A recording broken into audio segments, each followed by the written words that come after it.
Well, thanks for joining. I'm Tanner Measle, and I'm one of DSG's principals. I know you're very busy, so let's dive right into our topic, which is sales and marketing alignment. My goal is to share some relevant insights around the tension between sales and marketing, how people try to solve it, how the customer buying process can bridge the divide, and steps that you can apply in the real world. So here's what we often hear from marketing leaders in our client organizations. I'm frustrated that we don't even know for sure what salespeople are actually showing customers. We don't have visibility into whether they're using our corporate deck.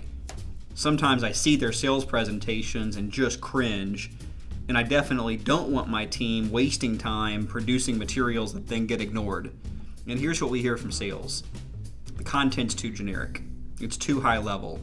It needs more on the value of the solution and less on the product. I can't find the right content for my next meeting, and I have to spend way too much time creating my own content. That divide's real, it's painful, and it's worth solving. According to Forrester, sales and marketing leaders will need to break down the walls between organizational silos to get customers the information that they need. In recent years, we've really seen it all in terms of how executives face the challenge of breaking down the walls and bridging the divide. Many leaders have tried, and they've grown cynical. Others have made some initial progress that then stalled out, and others have experienced some pretty tremendous success. So let's use an example scenario of a team meeting led by Joe CMO. I'm using that title very generically. Joe might head up product marketing, own a product line, lead a business unit, or be responsible for both sales and marketing. So let's say that Joe brings his team together to discuss the mandate for change. He might say something like, "Okay team, our challenge for the next fiscal year is this. How can our overall marketing strategy connect to the actual conversations that salespeople are having with customers every day?" A team member might respond with, "I say we update the corporate deck and product collateral, but let them continue to roll their own presentations. Reality is, salespeople always have and they always will create their own presentations. I'm not sure we can change that behavior." Someone else might chime in, "Look, we've got tons of solid content that was just finalized with the agency. Let's redirect it and get everything into a sales format. If we build great content, the field will use it. It's just an extension of what we already have. That's much better than just giving up and embracing a sales can roll their own mindset." At this point, another team member might get visibly agitated and say, "Let's just find out what sales wants, go get it done, and make the handoff. We need to engage the field and agree on expectations between us and them. Basically, we agree to X, they agree to Y." At this point, Joe might shake his head and remark to himself that there's got to be a better way. So here's Joe. He's frustrated. He's going to make the shift, but he needs a catalyst that will truly bridge the divide. At its core, the divide's all about sales enablement and how the marketing process can enable the selling process. What we would say to Joe is he needs a bridge that sales and marketing would both embrace. And that bridge is the customer buying process. At the highest level, the customer buying process is just a series of buying conversations that can be anticipated in any sales cycle. Sales enablement then focuses exclusively on answering 4 fundamental questions: who, when, what, and how. So before we get into how the buying process can be a bridge, let me explain how it works. It's about anticipating buying conversations and answering 4 questions for each of those conversations. Let's start with the who. Who is all about the level in the organization, their role, and their specific responsibilities, which is critical because every conversation is unique. A CIO conversation is nothing like a meeting with a CFO, which is completely different from a dialogue with a line of business executive or a manager or staff level meeting. When addresses where we really are in the buying process. What buying milestones have already occurred? What milestones remain? Are we early and can still influence the requirements, or late and the RFP is already in place? The what and the how are all about the specific buying conversations themselves. What's the customer's purpose for the meeting?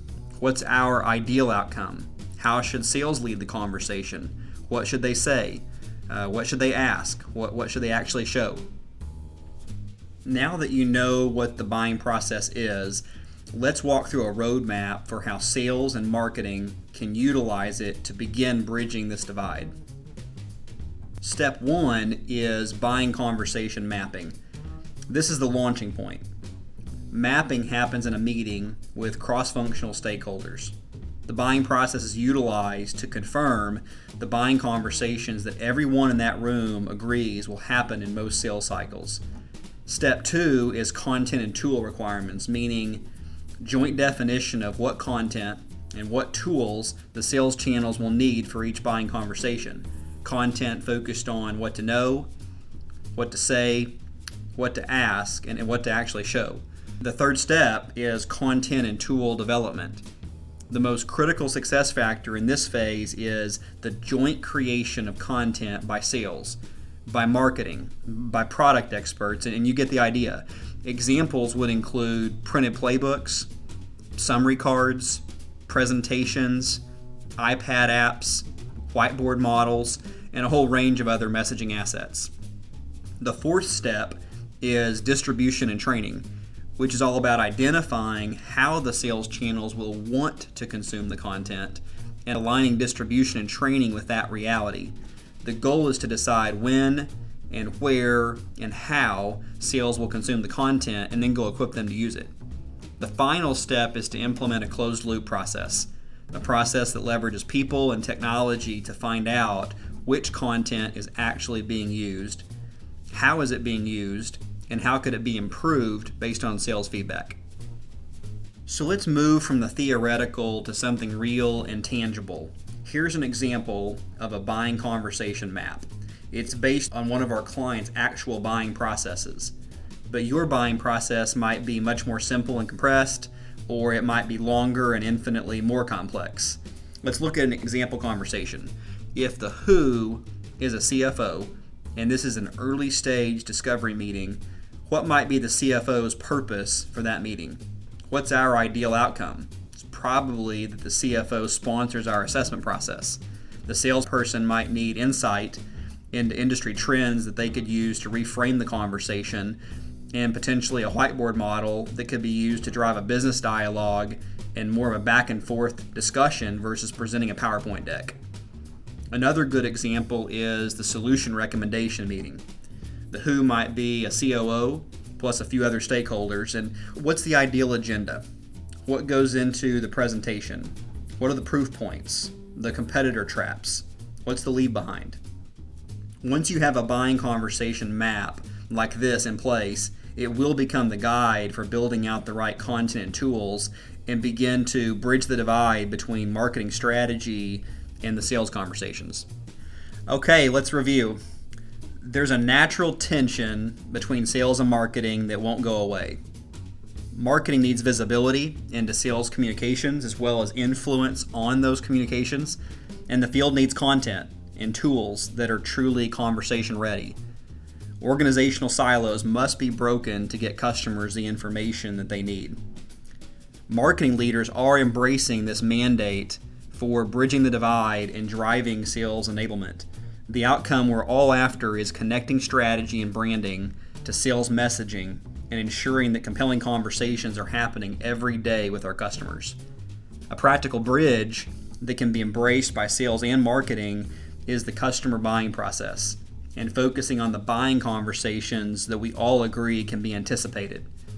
The buying process is valuable to the degree that sales and marketing collaborate on 4 questions. Who in the customer organization are we engaging? When are we engaging? What's the purpose of that conversation? And how will sales lead that conversation? Starting this journey involves a few critical steps that begin with mapping your buying conversations, defining content and tool requirements, and building that content out with a cross-functional team of stakeholders.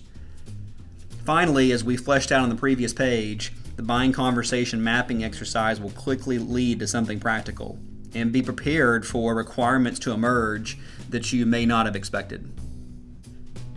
Well, if you're looking for a deeper level of insight into any of the ideas we covered today, a DSG principal would be happy to get on a web meeting with you and dig in. One option would be for a principal to focus on examples of conversation-ready content and tools. For example, we could share real playbooks from a few non-competitive clients that should provide some fresh ideas on what actually gets produced and distributed by other organizations who are figuring this out. Another option would be for a principal to walk through specific stories of organizations that have successfully bridged the divide. Who drove the initiative? What progress had they already made? What were the challenges? How did they build momentum? How did they make the effort sustainable? Okay, thanks. That's it. Appreciate you joining, and please reach out to us at info@dsgconsulting.com or connect with DSG on Twitter, Facebook, or LinkedIn.